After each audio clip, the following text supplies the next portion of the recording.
Apakah catatan amal buruk saya yang dicatat oleh malaikat akan dihapus dengan istighfar atau tetap dibacakan di hari hisab nanti? Baik. Pertama, Anda bisa temukan misalnya Quran surah ke-3 ayat 31, posisi paling kiri sebelah atas, dengan Quran surah ke-8 Al-Anfal ayat ke-29. Itu amalannya. Anda sebutkan istighfar di sini. Apakah istighfar bisa menggugurkan dosa-dosa kemudian dihapuskan, kan?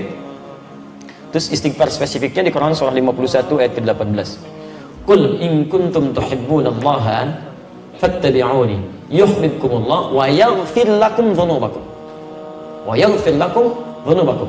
Qul, katakan Muhammad, in kuntum tuhibbunallaha, jika kalian serius mencintai Allah, fattabi'uni, ikuti sunnah Nabi, tuntunannya. Yuhibbukumullah, maka Allah akan cintai kalian.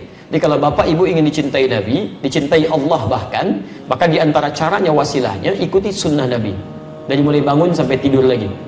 Ya, hati-hati, bukan cuma sholat ibadahnya saja yang ritual, tidak, sholatnya seperti Nabi, tapi lisannya nggak seperti Nabi, pandangannya nggak seperti Nabi, semuanya. Ya, hati-hati. Anda yang mengatakan ikut Quran, ikut sunnah, maka semua sunnah praktekkan. Jangan Anda mengajak pada Quran dan sunnah, tapi Anda melanggar ketentuan sunnah, itu nggak boleh. Ya, tidak tepat di situ. Ya. Nah, kemudian apa yang kita dapatkan kalau bisa mengikuti tuntunan Nabi? Wa yaghfir lakum dzunubakum, dan Allah akan berkenan menggugurkan, menghapuskan semua dosanya. Dzunub itu semua. Jamak dari kata dzambun. Dzambun, Quran surah ke-40 ayat 3. Ghafiridz dzambi wa qabilit taubi. Ada orang-orang yang dosa-dosa ringannya diampuni oleh Allah dan menerima taubat.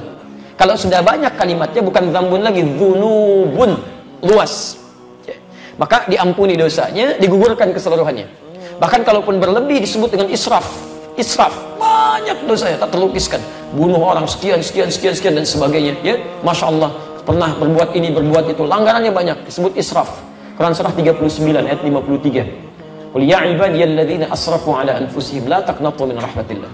Katakan Muhammad pada hamba-hambaku yang telah banyak berbuat dosa berlumur, jangan putus asa dari rahmat Allah, dapatkan ampunannya, mohonkan. Bukankah pernah ada yang membunuh 100 orang, kemudian dia senang mabuk, senang macam-macam dan sebagainya, tiba-tiba dia bertobat, ada sentuhan di hatinya. Jadi kalau bapak ibu pernah ada sentuhan begini, ya Allah, saya bisa berubah nggak ya? Itu tanda pertama dari Allah menginginkan Anda berubah. Cepat ambil, jangan biarkan. Sebab kalau Anda biarkan, tidak mudah mendapatkan tanda itu lagi. Ambil. Rumusnya Quran surah 29 ayat 69. Walladzina jahadu fina lanahdiyannahum subulana. Orang yang cepat merespon petunjuk kami akan bimbing dia untuk berubah. Bahkan nanti ada yang berubahnya drastis, disibghah oleh Allah. Quran surah kedua ayat 138. Ya, sibghatallah wa man ahsanu minallahi sibghah. Ya, ada yang disibghah. Sibghah itu kayak dicelupin. Ya, pernah bikin teh celup? Kalau dimasukin ke dalam airnya, basah nggak tehnya? Basah. Ada orang yang dicelup langsung, disibghah. Jadi begitu dia tergerak untuk berubah, tiba-tiba seluruh perilaku hidupnya berubah. Kata-katanya berubah, pakaiannya berubah, penampilan berubah, kebaikan, itu sibghah namanya. Ada yang dicintai oleh Allah Subhanahu wa ta'ala. Kalau sudah seperti itu, apa yang terjadi? Maka peluang pertama, langsung dihapuskan semua keburukannya, termasuk catatan amal buruknya. Selesai. Tidak diungkap, disimpan.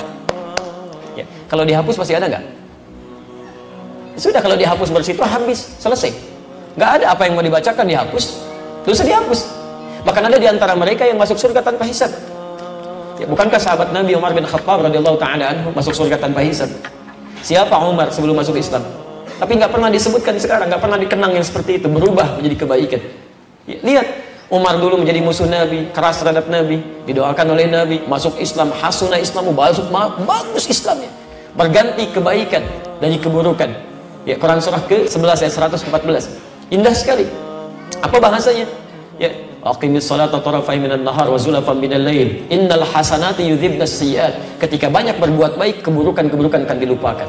Takwa meningkat. Oh, may yattaqillah, siapa yang meningkat takwanya? Lihat kalimatnya, yukaffir anhum sayyi'atihim, dihapuskan semua keburukannya.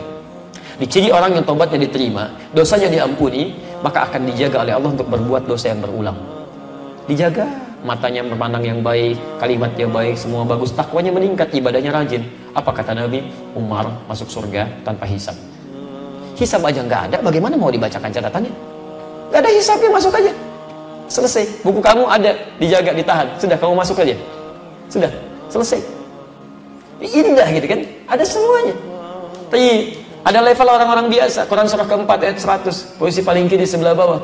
Ada orang bunuh 100 orang, ya banyak keburukannya, tiba-tiba mau bertobat. Kata Syekh pada saat itu, kata alimnya, pergi ke tempat sana, berubah kamu bukan tidak bisa jadi orang baik, cuma lingkungan kamu nggak bagus, membuat kamu selalu buruk, hijrah. Begitu dia berangkat di perjalanan, jalan, Allahu Akbar. Apa yang terjadi? Baru sampai sejengkal, mau ke tempat-tempat dia belajar, jarak lebih sejengkal di pertengahan. Tiba-tiba maut datang lebih cepat dari apa yang dia duga, meninggal seketika. Tapi apa ayatnya kemudian berbunyi? Turun berita masuk surga dia, karena di jalan dia tobat digugurkan dosanya. Dia beramal soleh, cuman sejengkal. Wa may yakhruj min baiti muhajiran ila Allah wa rasulih, thumma yudrikul maut faqad waqa'a ajruhu 'ala Allah. Siapa yang berusaha mau berubah, mengikuti tuntunan Allah, mengikuti Rasulnya, tapi tiba-tiba belum sempat dia berubah sepenuhnya, baru keluar rumahnya untuk berubah, Masya Allah, yudrikul maut datang lebih cepat dari apa yang dia duga. Faqad waqa'a ajruhu 'ala Allah. Pahalanya tertuliskan di sisi Allah Subhanahu wa taala. Taubatnya diterima, keluar langkahnya ada pahala, masuk surga dia. Masuk surga. Ada orang datang kepada Rasulullah, ya Rasulullah, saya berislam, saya tobat, masuk Islam, syahadat, gugur dosanya, naik ke unta, untanya terperosok, untanya jatuh, dia jatuh, dia meninggal, untanya mati. Kata Nabi, ini orang paling beruntung semuka bumi, amalan sedikit masuk surga. Sebelumnya dia tobat. Anda kurang apa lagi? Pernah bunuh 100 orang? Belum pernah bunuh 100 orang, tidak lalu telah maksiat seperti orang tadi. Sampai ke majelis ilmu, orang tadi belum sampai ke majelis ilmu masuk surga. Anda sudah masuk ke sini belum bisa masuk juga. Salah Anda apa? Mungkin Anda nggak mau taubat gitu kan? Kapan mau berubahnya? Kalau sudah dikasih Sya'ban belum juga mau berubah, mau sampai kapan lagi?